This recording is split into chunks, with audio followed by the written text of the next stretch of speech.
Olá, gente querida, povo de Deus, graça e paz.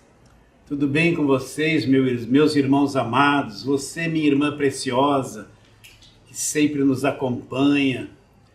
Você, meu irmão, homem de Deus, né? Filho de Deus, abençoado com toda sorte de bênçãos espirituais. Tudo bem com vocês? Espero que sim. É com alegria que eu estou começando esta live, coração convicto, cheio de paz, de segurança. E é uma grande bênção poder começar essa live e chegar até você. Como sempre tenho dito, você, pessoa preciosa, você cuja vida vale mais que o mundo inteiro, eu posso chegar até você. E isso é precioso demais para mim. Porque eu chego até você não para te confundir, não para infiltrar na tua mente doutrinas da velha aliança que já acabaram na cruz. Não, pelo contrário. Eu chego até você com a infalível palavra do Evangelho da graça de Deus. Porque pela graça sois salvos mediante a fé. Isso não vem de vocês, é um dom de Deus. Não vem de obras para que ninguém se glorie. Aquele que não poupou o seu próprio Filho, antes por todos nós o entregou. Como não nos dará gratuitamente com o Filho todas as coisas? Eu chego até você com a infalível palavra do Evangelho da graça de Deus. Porque eu sei que a palavra do Evangelho da graça tem o poder de despertar o teu espírito. Tem o poder de renovar a tua mente, tem o poder de abrir os teus olhos espirituais, para que você enxergue realmente o que é Evangelho. Tem o poder de abrir o teu entendimento, para que você entenda que o fim da lei é Cristo, que toda aquela velha aliança, todo aquele judaísmo acabou na cruz, na morte do Senhor Jesus Cristo, e a partir daí se inicia o Novo Testamento no sangue de Jesus. Essa palavra tem poder para lhe trazer segurança, confiança, convicção de que você nunca vai perder a salvação. Essa palavra da graça de Deus abre o teu entendimento para ver que você foi um justificado, você é um redimido, você é um reconciliado, selado com o Espírito Santo de Deus, comprado pelo sangue da cruz. Você entende isso? Herdeiro de Deus e co-herdeiro com Cristo. E fazer você entender que você já é um abençoado com toda sorte de bênçãos espirituais nas regiões celestiais em Cristo. Eu chego até você com esta palavra do Evangelho da graça de Deus, esse leitinho, esse arroz com feijão que quando comido, mastigado, quando faz a digestão, traz uma saúde espiritual gigantesca. E eu tenho esse privilégio de chegar até você. Olha como isso é lindo, como isso é rico, como é maravilhoso. Então eu chego até você, obrigado por você me acolher aí, fazer parte da minha vida, mesmo não sabendo quem você é, aonde você está. Muito obrigado, eu tenho amigos, irmãos preciosos que vieram pela internet, pelo YouTube, pessoas amigas que estão entrelaçadas comigo, entrelaçadas no ensino da palavra de Deus, que fazem parte da igreja, a verdadeira igreja do Senhor Jesus Cristo. Eu quero declarar que eu vos amo muito. Estarei, quando possível, trabalhando na palavra para que o teu conhecimento espiritual cada vez mais se torne enriquecido. E você vai crescendo de fé em fé e de glória em glória. O justo que é você vai viver por meio da tua própria fé. E é para isso que nós estamos aqui, meus irmãos queridos, para sermos um colaborador do teu crescimento espiritual. Nós vamos à palavra de hoje, Vamos abrir aqui a Bíblia, ou melhor, já estou com a Bíblia aberta, né? João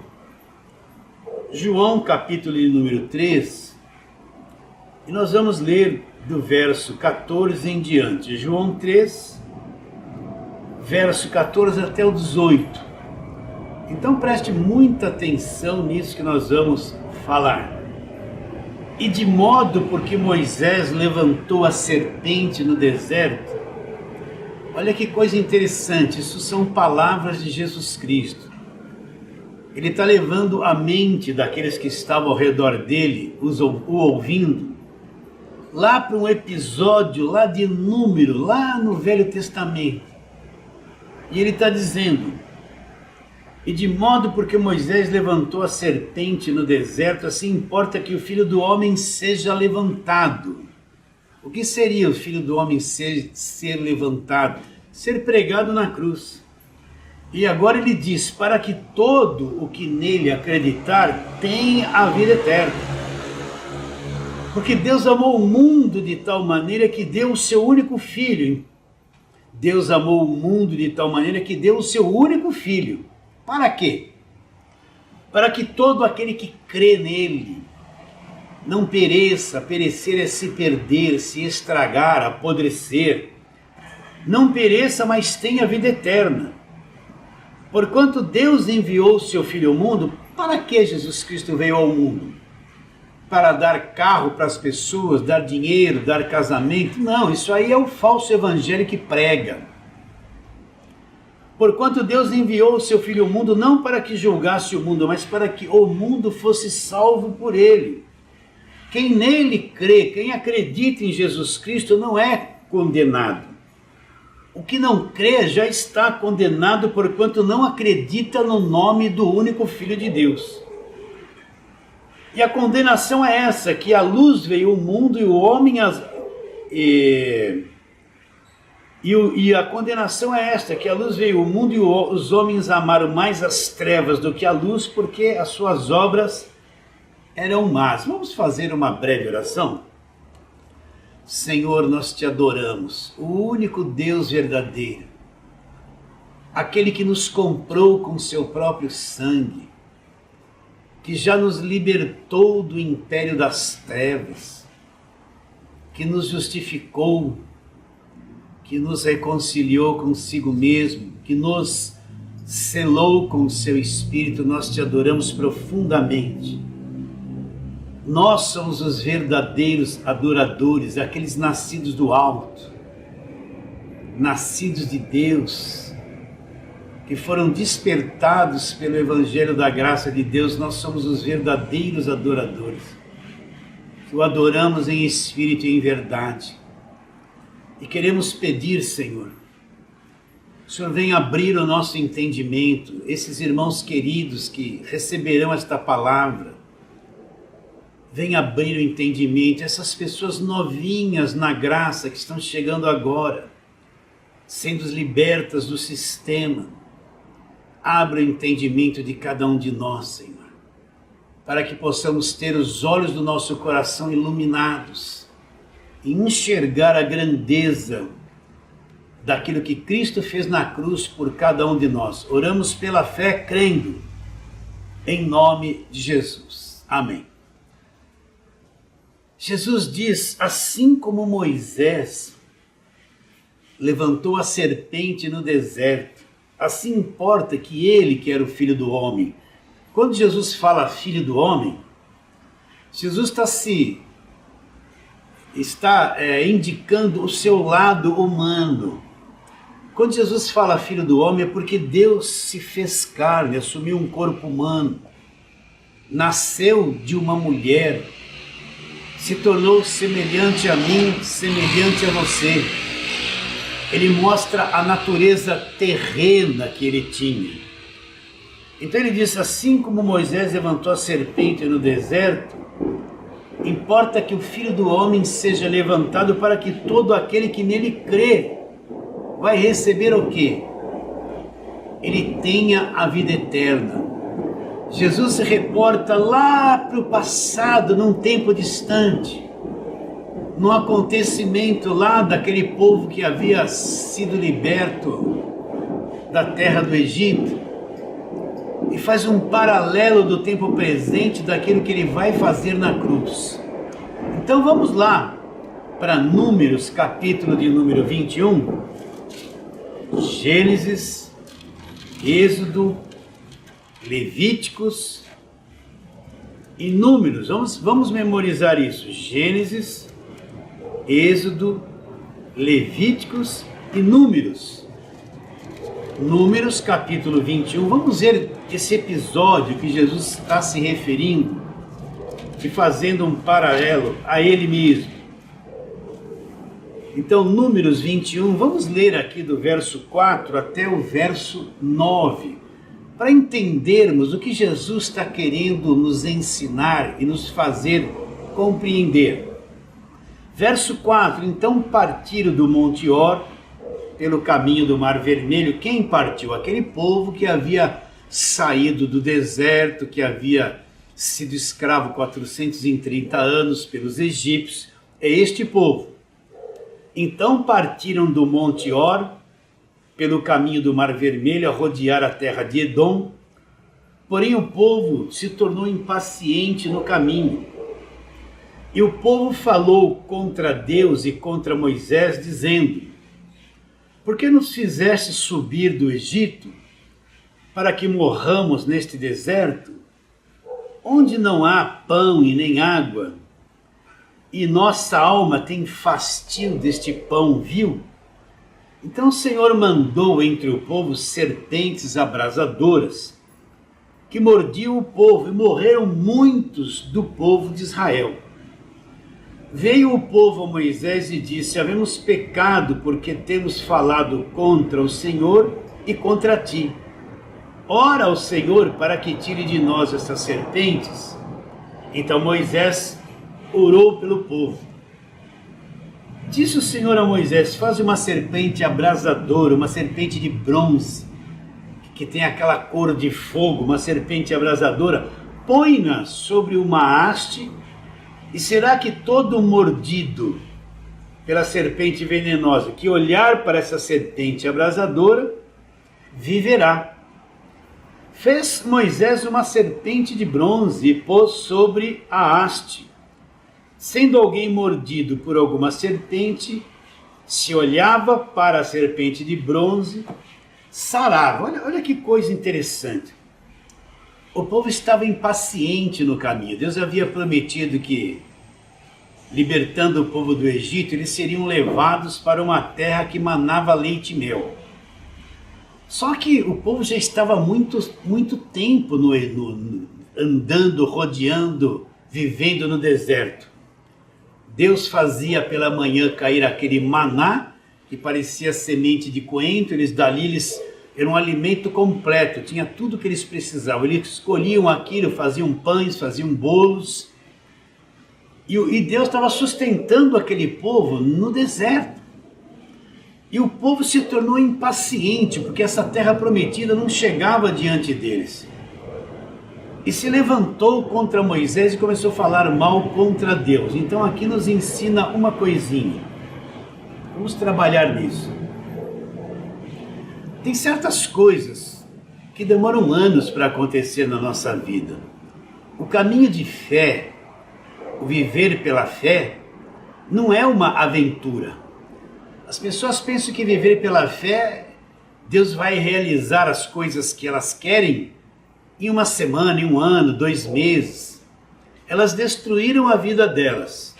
Agora elas vêm para a igreja, creem no Senhor Jesus Cristo, elas pensam que nem essas pregações mentirosas, que se elas fizerem uma campanha, tudo vai se resolver.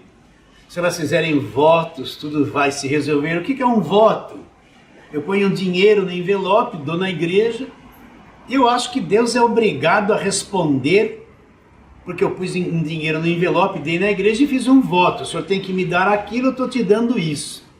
Fuja dos lugares que acreditam que se deva fazer votos. Votos é coisa da velha aliança. Na nova aliança nós vivemos pela fé. Então, a caminhada de fé Tudo não muda instantaneamente. Eu tenho que ter paciência. Muitas coisas vão demorar anos para acontecer na minha vida. Muitas mudanças vão demorar anos. Não tem nada instantâneo na caminhada pela fé, né? Não é que nem um leite em pó instantâneo que você põe a água lá, põe ele se dissolve, mexer um pouquinho, já está pronto. Ou que nem o micro-ondas, né? Eu ponho uma comida gelada no micro-ondas, ponho lá alguns minutinhos, rapidamente aquela comida sai quentinha. A vida de fé não é isso. Deus primeiro tem que trabalhar dentro de nós, para depois acontecerem algumas coisas na nossa vida exterior. Só que o falso evangelho prega ao contrário, eles não pregam uma mudança interior. Eles pregam que Deus vai mudar tudo do lado de fora instantaneamente. Basta eu fazer e cumprir certos rituais que tudo vai dar certo. Aí que está o engano. Muitas coisas para acontecer na sua vida vão demorar anos. Por quê? Porque Deus trabalha de dentro para fora. Se a coisa não mudar por dentro, se a coisa não mudar aqui na tua mente, se a tua mente não for renovada com o conhecimento do Evangelho da Graça de Deus, muitas coisas do lado de fora nunca vão mudar. Se a mulher não tiver a mente renovada com o Evangelho da Graça de Deus, o relacionamento dela com o marido vai demorar muito para ser mudado. E se o marido não tiver a mente renovada com o conhecimento do Evangelho da Graça de Deus, o relacionamento dele com a esposa vai demorar muito para mudar. Por quê? Então, geralmente a pessoa quer que, Deus muda meu marido, ou o marido muda minha esposa. Mas você que tem que mudar. Então, coisas na nossa vida externa, se eu não for mudado por dentro, não vão acontecer nada do lado de fora. Vocês estão entendendo? Então, a vida de fé no Evangelho da Graça é uma vida de paciência, de perseverança no Evangelho, de ser renovado com o conhecimento do Evangelho da Graça de Deus. E quando eu vou mudando por dentro, eu vou crescendo por dentro, a minha visão de Deus vai mudando por dentro, o meu conhecimento vai mudando por dentro, então essa mudança vai começar a se externar na minha vida, no meu relacionamento com a esposa, com o marido, com os filhos, meu relacionamento com a sociedade. Algumas bênçãos Deus vai liberar no decorrer do tempo, né? Suponhamos que você tenha um filho de 6 anos de idade que ele gosta de moto. Ele chega para você, me dá uma moto potente. Pai, eu quero uma moto, e você tem condições de dar. Mas você olha para ele não tem condições de ter uma moto potente. Ele tem 6 anos de idade. Primeiro ele precisa amadurecer, ser responsável, se tornar um homem, saber do perigo, a responsabilidade que é ter aquela moto forte, com motor potente, não é?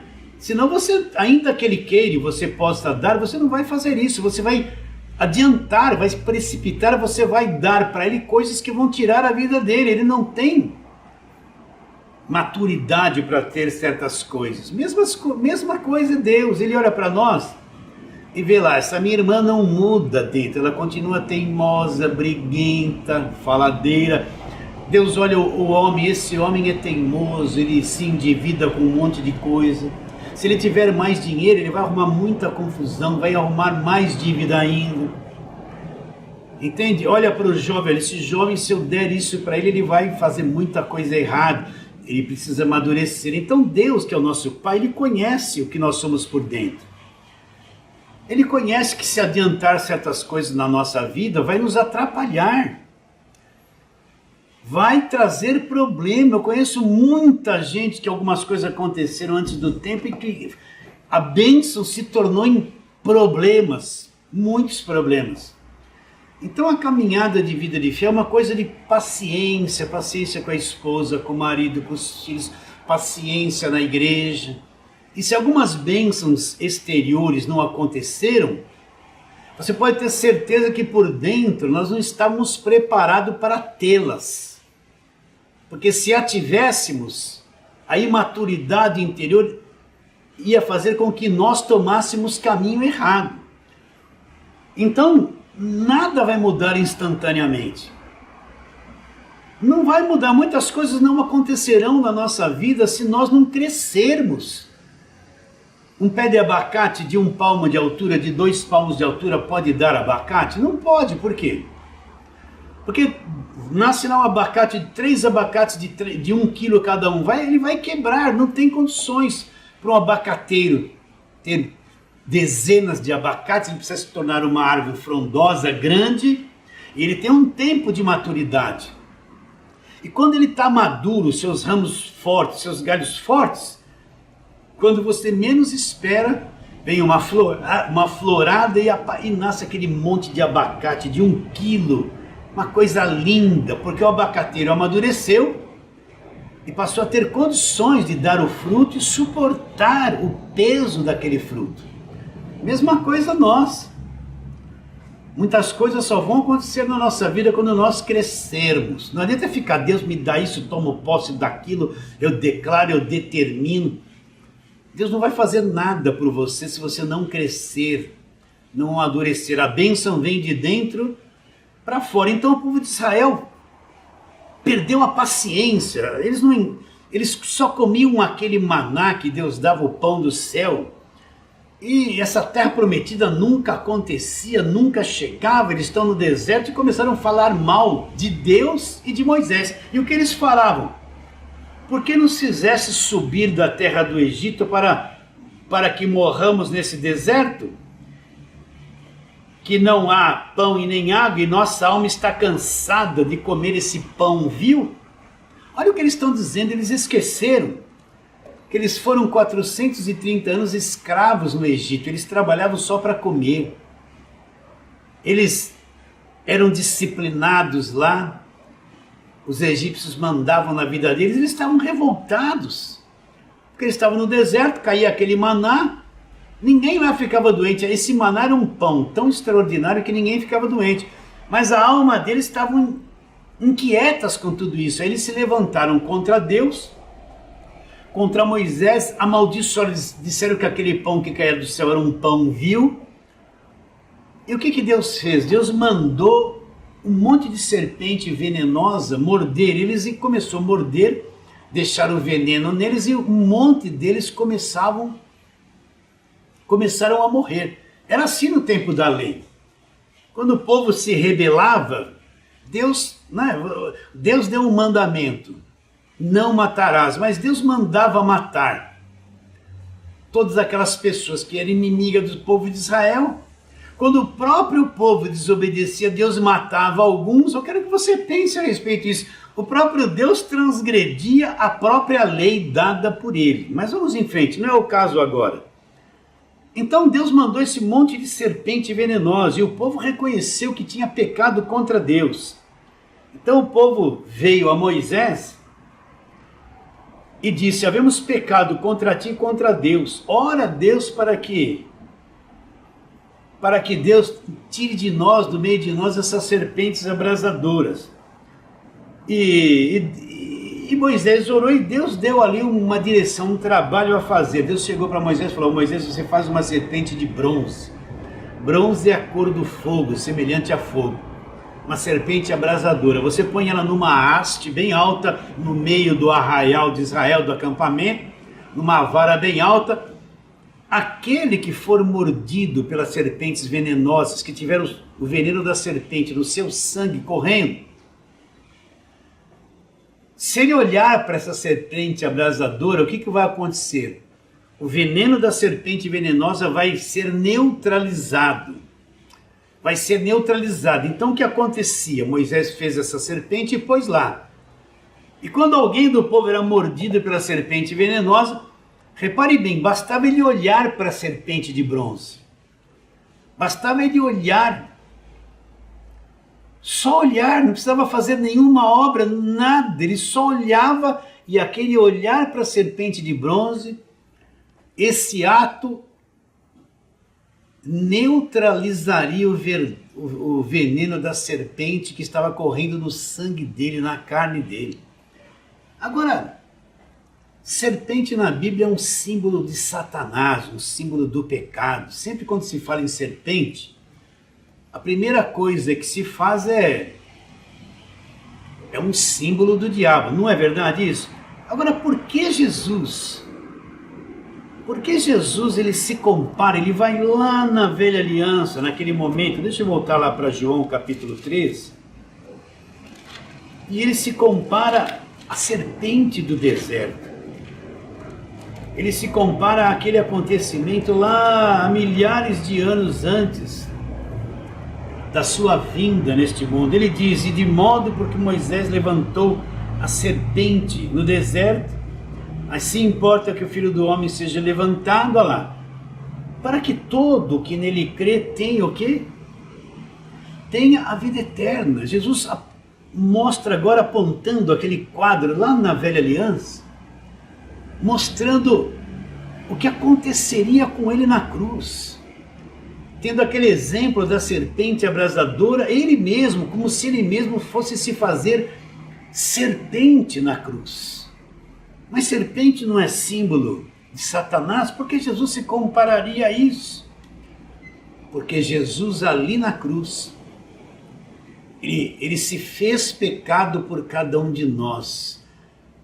Ele assumiu aquela coisa chamada pecado, porque que entrou por Adão, e ali na cruz, ele se fez pecado por nós. Se aquele povo no Velho Testamento só olhasse para aquela serpente de bronze, o veneno que estava dentro dele seria neutralizado, não teria efeito nenhum, bastava ele olhar. O que Jesus está mostrando? Que bastemos nós olhar para aquilo que foi feito na cruz e cremos. Todo veneno, todo pecado, tudo aquilo que veio por Adão, todas as maldições da lei, todo o peso, toda a dívida, toda a condenação, quando nós cremos no que Jesus fez na cruz, isso se torna ineficaz, isso é desfeito, é destruído, é neutralizado na nossa vida. Repetindo, assim como aquele povo que era mordido literalmente lá em Números 21, mordido pela serpente venenosa, olhasse para aquela serpente abrasadora que estava numa haste, bastava olhar. O veneno da serpente que estava dentro dele já era neutralizado. Então Jesus está mostrando a mesma coisa que seria feita por ele na cruz. Repare bem, ele está dizendo isso antes da cruz. A nova aliança não está em vigor, mas ele está mostrando o que aconteceria com a sua morte na cruz. Então basta, se lá no passado eles olhavam e eram instantaneamente curados, o veneno da serpente era neutralizado, bastemos nós nos dias de hoje, quando olhamos para o que aconteceu na cruz e cremos, tudo aquilo que entrou por Adão, toda a escravidão, toda a maldição, todo o pecado, todo o domínio que o diabo tinha sobre a vida das pessoas, todo o veneno de serpente é neutralizado quando nós cremos naquilo que Cristo fez na cruz. Então Jesus faz um paralelo para revelar que ele iria para a cruz e faria essa grande obra, seria o verdadeiro sacrifício perfeito. Então quando nós cremos no que foi feito na cruz, tudo que veio de Adão, toda maldição, preciso repetir isso muito, todo mal, toda condenação, tudo é neutralizado. Como foi neutralizado o veneno da serpente lá na velha aliança. Então, a palavra da cruz, o que aconteceu na cruz, é daí que vem o evangelho. Não existe evangelho sem a morte e ressurreição de Jesus. Não existe graça de Deus sem a morte do Senhor Jesus, sem o sacrifício perfeito. De onde vem o evangelho? O evangelho vem de tudo aquilo que Cristo fez na cruz. Se nós entendemos as grandezas das verdades que Deus revelou para o apóstolo Paulo, que fala sobre a graça de Deus, os feitos da cruz, é porque um dia Jesus Cristo morreu. Tudo, o evangelho vem da cruz. É por isso que Cristo, antes de ir para a cruz, quando ele está estabelecendo a ceia do Senhor, ele fala: este cálice é o novo testamento no meu sangue, vai se iniciar um novo testamento. Ele não diz que o cálice é Páscoa. Não, na Páscoa dos judeus ele está estabelecendo a ceia. Ele diz: este cálice é o novo testamento no meu sangue. Daqui a pouquinho eu vou para a cruz e um novo testamento vai ser estabelecido. Ceia não tem nada a ver com Páscoa, são coisas distintas. Ainda que muitos no Evangelho da Graça de Deus anularam a ceia, dizendo que ceia é Páscoa, e vice-versa, contudo a ceia é a expressão da morte do Senhor Jesus na cruz. E essa morte é daí para frente que o Evangelho da Graça de Deus é revelado. Então a ceia é uma expressão das verdades do Evangelho. Foi por isso que ele disse: fazer isso até que ele venha. Até que ele venha. Então vamos para frente. Então, recapitulando, o que Cristo fez na cruz é extraordinário, é o centro de tudo. O sacrifício perfeito é o que acabou com a velha aliança e deu início à nova aliança. O sacrifício perfeito foi aquilo que nos desligou do Adão, do pecado, da condenação, das maldições, da lei, de tudo aquilo, e nos introduziu numa nova aliança. Está bem claro isso no seu coração? Então, toda pregação que não tem Cristo como centro dela, o sacrifício perfeito como centro dela, não é uma pregação verdadeira. Por isso que as maiores pregações, ou melhor, a maior parte das pessoas vivem pregando o Velho Testamento, pregando uma aliança falida, pregando coisas, levando o povo para a velha aliança, coisas que não tem mais nada a ver com o Evangelho. Não é nova aliança, não é Novo Testamento, não é Evangelho da Graça de Deus. Isso urde em grande engano. Então Jesus ele faz essa comparação, revelando verdades extraordinárias. Por isso que a pregação de Paulo era centralizada naquilo que Cristo fez na cruz. Então vamos trabalhar um pouquinho agora nas cartas de Paulo, fazendo um paralelo com essa declaração de Jesus Cristo. Então vamos lá, primeira carta de Paulo aos Coríntios. Agora Paulo vai trazendo as revelações daquilo que Cristo quis dizer. São versos que eu leio muito aqui, mas tem que ser lido. Se você entender o que aconteceu na cruz, você vai ter a porta aberta para entender o que é evangelho e aquilo que não é evangelho. Então, primeira carta de Paulo aos Coríntios, capítulo de número 1, olha o que Paulo fala. Certamente a palavra da cruz é loucura para os que se perdem. Eu leio isso direto. Mas para nós que somos salvos, o que é a palavra da cruz? É o poder de Deus. O que Paulo tem em mente quando ele fala a palavra da cruz? O que é a palavra da cruz? É o ensino de tudo aquilo que aconteceu no Cristo crucificado. É o ensino de tudo aquilo que vem depois da morte do Senhor Jesus. É o ensino de que aquilo que aconteceu na cruz mudou a aliança, estabeleceu uma nova aliança. É o ensino de que aquilo que aconteceu na cruz acabou com a velha aliança e com tudo aquilo que entrou no mundo através de Adão. Então a palavra da cruz é ensinar aquilo que Cristo fez por nós. É daí que vem o Evangelho. Eu não entenderia a graça de Deus se não fosse pela morte de Cristo na cruz. Eu não entenderia a justificação se não fosse pela morte de Cristo na cruz. Eu não entenderia o que é ser reconciliado se não pela morte de Cristo na cruz. Eu nunca saberia que seria selado com o Espírito Santo da verdade se não pela morte de Cristo na cruz. Eu nunca saberia que sou um herdeiro de Deus em co-herdeiro com Cristo se não pela morte de Cristo na cruz. Eu não saberia nada das bênçãos que nós já temos nos lugares celestiais senão pela morte de Cristo na cruz. Eu não saberia jamais que seria comprado pelo sangue de Jesus, senão pela morte de Cristo na cruz. Então a palavra da cruz é o ensino do Evangelho, porque tudo vem da morte do Senhor Jesus na cruz.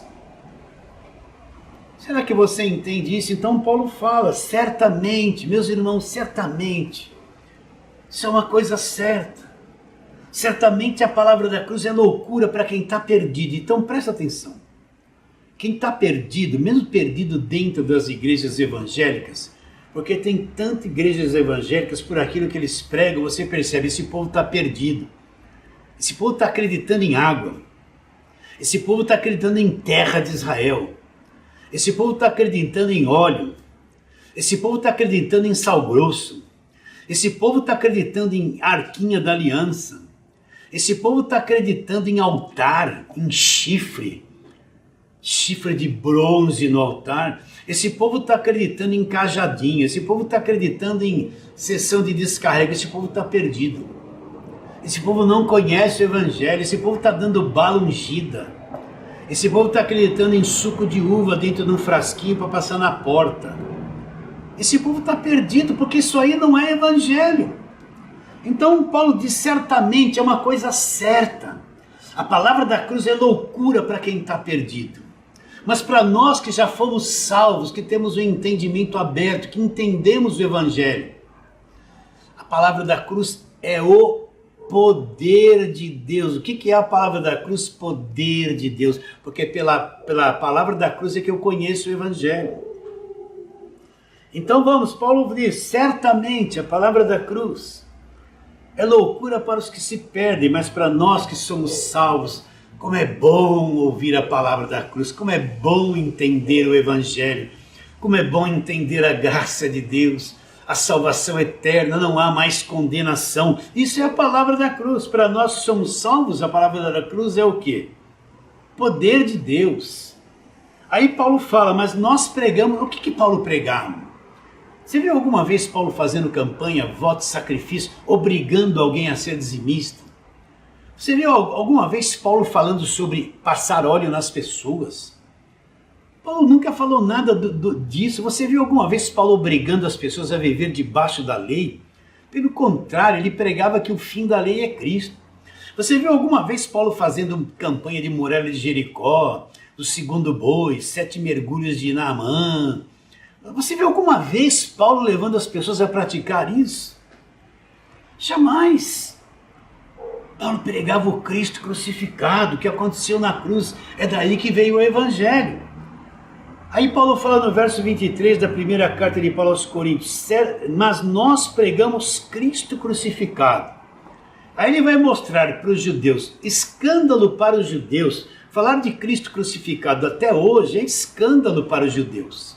É um escândalo. Por isso que tem um monte de judeus que se falam que é cristão, que creem no evangelho, que não entendem a palavra da cruz, querem levar as pessoas para o Velho Testamento, dizendo o original dizia isso, o nome de Jesus não é aquilo. Esse monte de parafernália enganosa que está aí.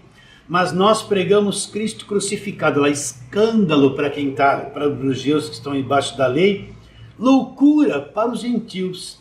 Mas para os que foram chamados, nós fomos chamados a entender o evangelho da graça de Deus, mas para os que foram chamados, tanto judeus como gregos, pregamos o que? Cristo crucificado. O que é o Cristo crucificado? Olha lá. O Cristo crucificado é poder de Deus e sabedoria de Deus. Então, Jesus está dizendo, assim como lá no passado, Moisés construiu aquela serpente, fez aquela serpente de bronze que parecia uma serpente inflamada. Aquele povo que era mordido, que tinha o veneno das víboras no seu sangue, ia morrer, olhasse para aquela serpente abrasadora e o veneno era neutralizado, assim quando eu for levantado na cruz, vai acontecer a mesma coisa. Basta a pessoa crer que o pecado será neutralizado, as maldições serão neutralizadas, o mal será neutralizado, o diabo foi neutralizado, acabou tudo na cruz, tudo na morte dele acabou. Então Paulo fala, mas para nós que fomos chamados, pregamos Cristo crucificado, isso é o poder de Deus e é a sabedoria de Deus. O que é a sabedoria de Deus? É o evangelho que foi revelado através do Cristo crucificado. Você recebe isso? Você crê nisso que eu estou dizendo? Então Paulo pregava o Cristo crucificado. Paulo não pregava só o ressuscitado. Eu não sei porque fizeram essa divisão. O ministério de Jesus teve 3 fases, que você precisa entender. Ele tinha que nascer como homem, como judeu, para cumprir a lei, depois por um fim na lei, a primeira fase. A segunda fase, ele tinha que se tornar o próprio sacrifício que a lei exigia. Por isso que João Batista disse a respeito dele: olha o Cordeiro de Deus que vai tirar o pecado do mundo. Cristo se torna o Cordeiro, vai na cruz, e a segunda fase do ministério dele é o Cristo crucificado, o Cristo morto, o Cristo que morreu. E a terceira fase do ministério dele, ele ressuscita. Não tem essa coisa, agora é só o crucificado. Eu preciso entender o ministério de Jesus. O ministério de Jesus tem 3 fases e as 3 se tornam o ministério de Jesus. Todas foram importantes. Todas foram importantes e são importantes. Se ele não nasce em forma de homem, ele não conseguiria cumprir a lei e não seria o Cordeiro que morreria ali na cruz. Se ele não ressuscita, ele ressuscitou por causa da nossa justificação e quebrou o poder da morte e aniquilou o diabo na cruz. Então todas essas 3 fases são importantes para nós. Não vamos ir para o lado de uma achando que o Cristo crucificado, não, agora é só ressuscitado. Ele ressuscitou e foi embora, está sentado à direita de Deus, à direita na majestade e nas alturas. Está ou não está? Então, continua, aqui no capítulo 2 da primeira carta de Paulo aos Coríntios, Paulo continua o mesmo pensamento de uma forma maravilhosa. Olha o que ele diz: eu, irmãos, quando fui ter convosco, anunciando-vos o testemunho de Deus. O que Paulo está dizendo? Paulo chegou aos Coríntios e foi anunciar o testemunho de Deus. O que é o testemunho de Deus? Foi anunciar o Cristo crucificado, a morte do Senhor Jesus, foi pregar Jesus Cristo. Eu, irmãos, quando eu fui ter convosco, anunciando-vos o testemunho de Deus. Agora, Paulo não usou nenhuma técnica. Ele não usou sabedoria humana, técnica de palavras, não armou cenário, não armou aquele monte de música bonita. Ele não fez teatro. Olha o que Paulo diz: quando eu fui ter convosco, anunciando-vos o testemunho de Deus, não fiz com ostentação de linguagem ou de sabedoria. Então Paulo não usou inteligência humana, técnica humana, historinha humana. Aí ele diz: porque decidi nada saber entre vós, senão Jesus Cristo, e este é o quê? Crucificado. Ele está dizendo: Coríntios, quando eu fui aí visitar vocês, eu fui pregar o evangelho para vocês, eu não usei nenhuma técnica, eu não usei teatro para atrair vocês, eu não fiz coisas para atrair vocês para mim. Eu decidi nada saber, eu anulei a sabedoria humana. Eu só apresentei para vocês o Cristo crucificado. O que Paulo foi pregar aos Coríntios? O que Cristo fez na cruz. A morte dele, o sacrifício perfeito. Foi pregar o evangelho aos Coríntios. Porque decidi nada saber entre vós, senão Jesus Cristo e este crucificado. Como Paulo estava lá? Paulo estava cheio de poder, cheio de força? Não! Olha o que ele diz: foi em fraqueza, temor e grande tremor que eu estive entre vós. Paulo, quando estava entre os coríntios, se sentia fraco, não se sentia poderoso, né? Se sentia cheio de fraqueza. Aí ele diz: a minha palavra e a minha pregação não consistiram em linguagem persuasiva de sabedoria humana, mas em demonstração de espírito e de poder, para que a vossa fé não se apoiasse em sabedoria humana. Se apoiasse aonde? No poder de Deus. Então Paulo foi pregar aos coríntios, ele estava cheio de fraquezas, mas ele foi pregar o poder de Deus. E o que era o poder de Deus? Ele foi anunciar o que aconteceu na morte do Senhor Jesus. Para quê? Para que a fé dos coríntios não se apoiasse em sabedoria humana, se apoiasse aonde? No poder de Deus. Então a verdadeira fé não crê em invenções humanas, em técnicas, esse falso evangelho que está aí na mídia. A verdadeira fé, ela crê no poder de Deus, naquilo que aconteceu na cruz, no que Cristo fez por nós, no Cristo crucificado. Quando a minha fé está fundamentada na obra da cruz, a minha fé está apoiada no poder de Deus. Quando a minha fé está fundamentada em homens, em doutrinas de homens, em templo de Salomão, em campanhas, votos, sacrifícios, esse monte de mentira que eles pregam como evangelho, a minha fé não está apoiada no poder de Deus, porque o poder de Deus é o que Cristo fez na cruz. A minha fé está apoiada em tradição, religião, sabedoria humana. Onde já se viu uma pessoa pegar uma rosa e dizer que essa rosa tem o poder de Deus, está ungida, e dá para uma pessoa para libertar a vida dela? Isso aí é invenção da mente humana. Dar óleo, mandar beber água que falaram que vem do Rio Jordão. Acreditar num cajadinho de plástico que vai mudar a tua vida. Entende? Gente aí dando réplica de tijolinho, sabe esse tijolinho baiano de construção? Dizendo que se você tiver fé e der uma oferta, você vai levar esse tijolinho da casa própria e você vai ter casa própria. Isso não é evangelho, isso é sabedoria humana, isso é mentira. Isso é engano. Isso aí esconde a cruz de Cristo. Isso é sabedoria humana. Então Paulo não usou nenhuma dessas técnicas para que a fé dos coríntios não se apoiasse em sabedoria humana. Se apoiasse aonde? Se apoiasse no poder de Deus. Se apoiasse no poder de Deus. A tua fé está apoiada onde? No Evangelho da Graça de Deus? No Cristo crucificado? Na obra da cruz? Então eu afirmo, a tua fé está apoiada no poder de Deus. Agora vamos a alguns versos que falam o que aconteceu na cruz, que nós lemos sempre aqui. Vamos lá. Romanos, capítulo de número 8. Romanos, capítulo de número 8. O verso 3, mas nós vamos ler desde o verso 1. Agora, no presente, nenhuma condenação existe para os que estão em Cristo Jesus. Porque a lei do Espírito da vida em Cristo Jesus me livrou da lei do pecado e da morte. Porquanto que for impossível a lei de Moisés, no que estava enferma pela carne, isso fez Deus enviando o seu próprio Filho em semelhança de carne pecaminosa no tocante ao pecado, e com efeito, condenou Deus na carne o pecado. O que Paulo está dizendo? Primeiro ele diz que não há mais condenação para aqueles que estão em Cristo. Ele diz que nós somos libertos da lei do pecado, que é a lei de Moisés, a velha aliança.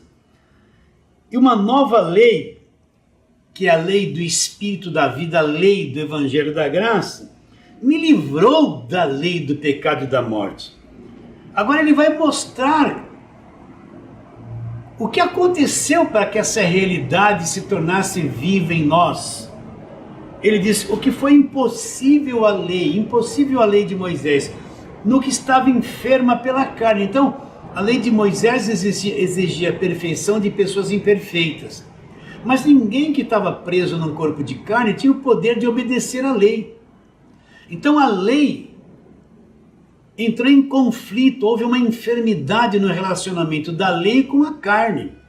Então, como a carne não tinha condições de cumprir a lei se tornou um ministério de condenação. Já que você não consegue me cumprir, vocês todos são condenados. Por isso que a lei de Moisés é o ministério da morte. É o ministério da condenação, porque exigia a perfeição de imperfeitos. E na carne ninguém conseguiria cumprir a lei.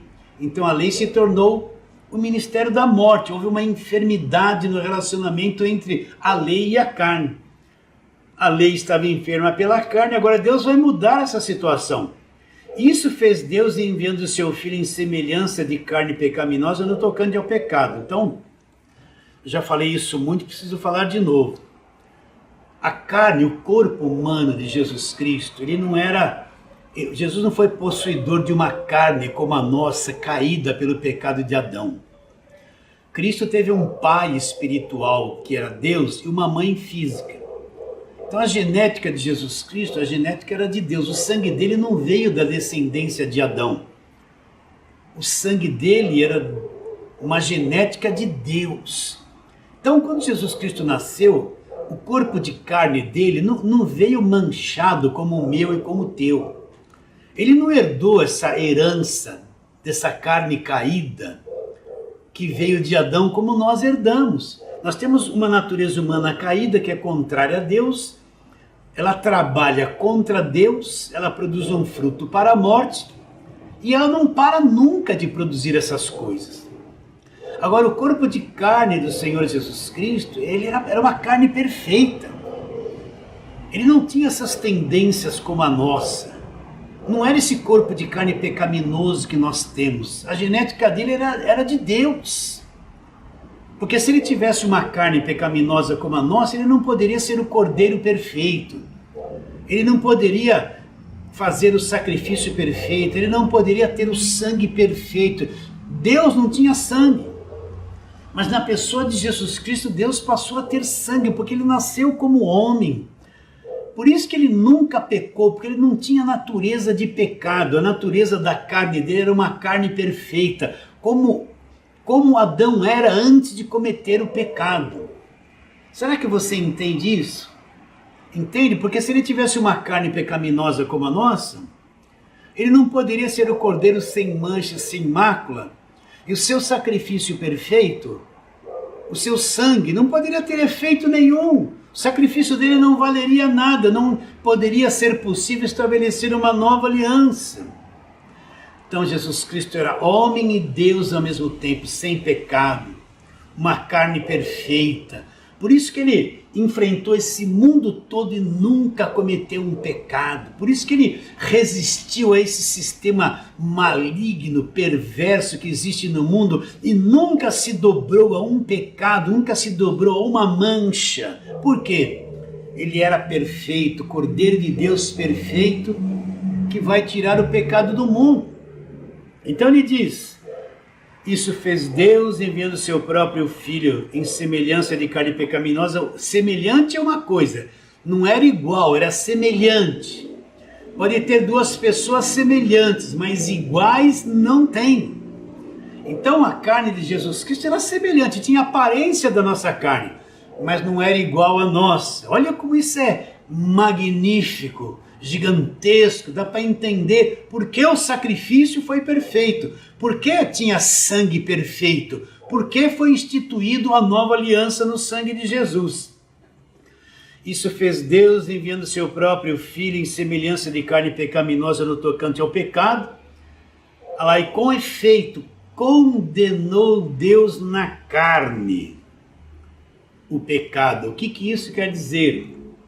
Que aquele corpo, assim como o animal era oferecido como sacrifício, tirava o sangue do animal, e o corpo do animal lá na lei era oferecido, era uma oferta pelo pecado, assim esse corpo de Jesus Cristo, quando ele morre, é a oferta pelo pecado. Então o que Deus fez? Deus pegou tudo que entrou por Adão, Deus pegou todo o mal, toda a maldição, tudo que entrou por Adão, e condenou na carne do nosso Senhor Jesus Cristo, naquele corpo de carne. Aquele corpo de carne perfeita, que não teria pecado algum. Deus pegou todo o pecado que entrou por Adão. Deus pegou o pecado que entrou no mundo e depositou isso lá naquela carne do Senhor Jesus Cristo. E ele condenou o pecado. Então ali na cruz, é como se Cristo encarnasse o que era pecado, que era maldição. Ele como uma esponja, embebeda-se na água, e quando você tira ela da água, ela vem cheia de água. Aquele corpo de Jesus Cristo, presta atenção, ele absorveu o pecado que entrou no mundo. Ele absorveu todo o mal, tudo que entrou por Adão. E ali naquele corpo de carne, como oferta, o sacrifício perfeito, Deus condenou, executou o pecado na carne do Senhor Jesus Cristo. Você consegue entender isso? Por isso que ele se compara à serpente. A serpente não é símbolo do diabo. Porque ali na cruz, Jesus Cristo disse: Deus meu, por que me desamparaste? Porque ali na cruz, naquele momento, o pecado caiu sobre ele. Ele se tornou pecado por mim e por você. Só para você entender, ele se tornou serpente, entende o que eu estou dizendo? Por mim e por você. E ali na cruz Deus executou. executou, condenou Deus na carne do Senhor Jesus Cristo o pecado. Então o pecado já foi condenado. Por isso que João Batista disse, olha, Jesus é o Cordeiro de Deus que tira o pecado do mundo. Então Deus, através de Cristo, do seu corpo de carne, ele condenou o pecado e tirou o pecado do mundo. Quando é que vamos acreditar nisso? Não tirou os defeitos que o pecado causou, mas o pecado como culpa, Deus tirou o pecado do mundo. Por isso que ele se comparou com uma serpente, porque ele assumiria sobre si o pecado de toda a humanidade, o pecado que entrou no mundo. Então Paulo diz, isso fez Deus, enviando seu próprio Filho em semelhança de carne pecaminosa e no tocante ao pecado, e com efeito condenou Deus na carne o pecado. Então você entende que toda a nossa culpa, todo o nosso pecado, toda a dívida que nós tínhamos, tudo acabou na cruz. Será que você entende isso? Por isso que Paulo fala, a palavra da cruz é loucura para quem se perde. Mas para nós que somos salvos, é o poder de Deus. Quero ler de novo, não tem como não ler isso agora, Colossenses capítulo de número 2. Colossenses capítulo de número 2, onde Paulo fala justamente isso, verso 14. Tendo cancelado o escrito de dívida que era contra nós, que constava de ordenanças, o qual nos era prejudicial, removeu inteiramente, encravando na cruz. Então ali na cruz, naquele corpo de carne, o pecado foi condenado, toda a dívida, o escrito de dívida das ordenanças da lei, tudo que nós devíamos, a culpa, o pecado, tudo aquilo Deus cravou na cruz, o escrito de dívida que era contra nós, nos era prejudicial, Deus removeu inteiramente, ele removeu tudo, cravando na cruz. O que Romanos 8,3 diz? Condenou Deus na carne do Senhor Jesus Cristo, ele condenou o pecado. Ah, que coisa boa! Será que você entende o que eu estou te dizendo? Por que ele se comparou a serpente, sendo serpente símbolo de Satanás? Porque ele tomou sobre si o pecado, tomou sobre si as maldições, as penalidades, a nossa dívida, a nossa culpa. Ali na cruz ele disse, Deus meu, por que me desamparaste? Porque Deus se desligou de Cristo naquele momento. Porque ele se tornou pecado por cada um de nós, a serpente, por cada um de nós. Será que você entende isso? Por isso que Paulo fala, a palavra da cruz é loucura para quem está perdido, mas para nós que somos salvos, o que é a palavra da cruz? É o poder de Deus. Segunda carta de Paulo aos Coríntios, capítulo de número 5. Segunda carta de Paulo aos Coríntios, capítulo de número 5. Vamos ler o verso 21, mas eu vou ler desde o 18. Ora, tudo provém de Deus, que nos reconciliou consigo mesmo por meio de Cristo, e nos deu o ministério da reconciliação, a saber, Deus estava em Cristo reconciliando consigo o mundo, não imputando aos homens as suas transgressões, e nos confiou a palavra da reconciliação, de sorte que somos embaixadores em nome de Cristo, como se Deus exortasse por nosso intermédio. Em nome de Cristo, pois, vos rogamos que vos reconcilieis com Deus. Agora, como foi possível a reconciliação? Olha lá. Aquele que não conheceu o pecado. Quem que não conheceu o pecado? Cristo, ele nunca pecou, ele foi perfeito aqui na terra. Ele não conheceu o pecado, ele nunca praticou o pecado. Ele o fez pecado por nós, para que nele nós fôssemos feitos a justiça de Deus. Vou ler de novo com calma. Segunda carta de Paulo aos Coríntios, capítulo 5, verso 21. Aquele que não conheceu o pecado, olha lá, Deus o fez pecado. Como é que Deus o fez pecado? Na cruz Deus pegou os pecados e pôs sobre ele, na cruz ele se torna pecado. O fez pecado por nós, para que nele, na cruz, nós fôssemos feitos o quê? A justiça. justiça de Deus. Então ali na cruz ele liquidou o pecado, ele destruiu o pecado, ele condenou o pecado, ele acabou com a dívida. Por isso que não há mais condenação para aqueles que acreditam em Cristo Jesus. Então Cristo foi feito pecado ali. E naquele momento Deus teve que voltar as costas para ele, porque Deus não podia ter comunhão com ele, porque ele foi feito pecado. O pecado encarnou nele e foi executado, foi morto, foi condenado na cruz. É como se ali na cruz ele se tornasse a serpente. Será que você aceita essa palavra? Será que você entende isso? Será que você teve os olhos do seu coração iluminados? Será que você percebeu a grandeza do que eu estou te dizendo? Que o centro do Evangelho, que o Evangelho provém da cruz. Sem cruz não tem Evangelho, não tem as verdades que foram reveladas ao apóstolo Paulo. Então, olha que coisa extraordinária. Agora eu pergunto para você. Se lá na velha aliança, aquele povo que foi mordido pelas serpentes venenosas, que tinha o veneno dentro do sangue deles, olhasse, bastava olhar para a serpente abrasadora que Moisés tinha feito. Bastava esse ato de olhar, era neutralizado dentro deles o veneno da serpente que havia mordido eles.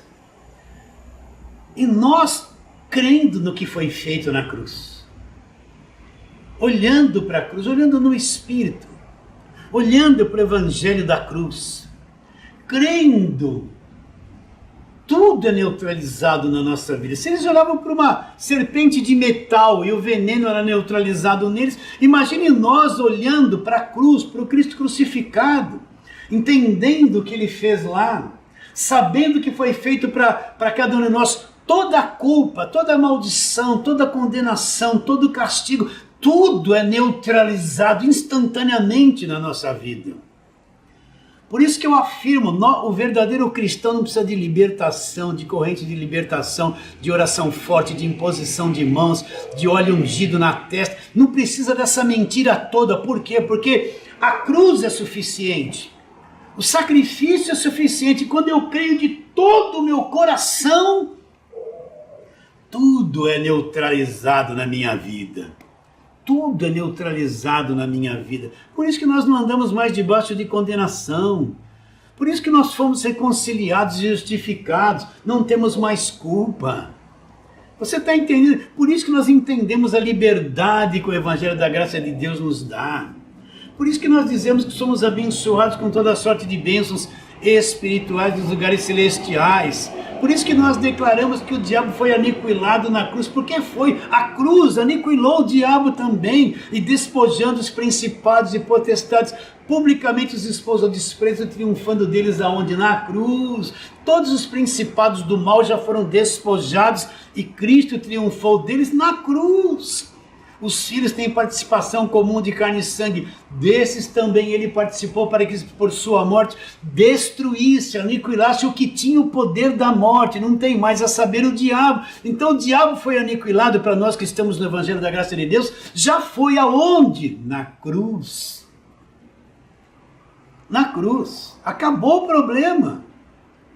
Acabou o problema. Justificados, pois, pela fé. Romanos 5:1, temos paz para com Deus, temos paz, estamos em paz com Deus, acabou a parede da separação entre nós e Deus, não existe mais. Ele foi feito serpente, ele foi feito pecado, ali na cruz por cada um de nós. Você entende? Cristo vai lá na velha aliança pegar um texto lá e faz um paralelo com a grandeza do que ele fez na cruz.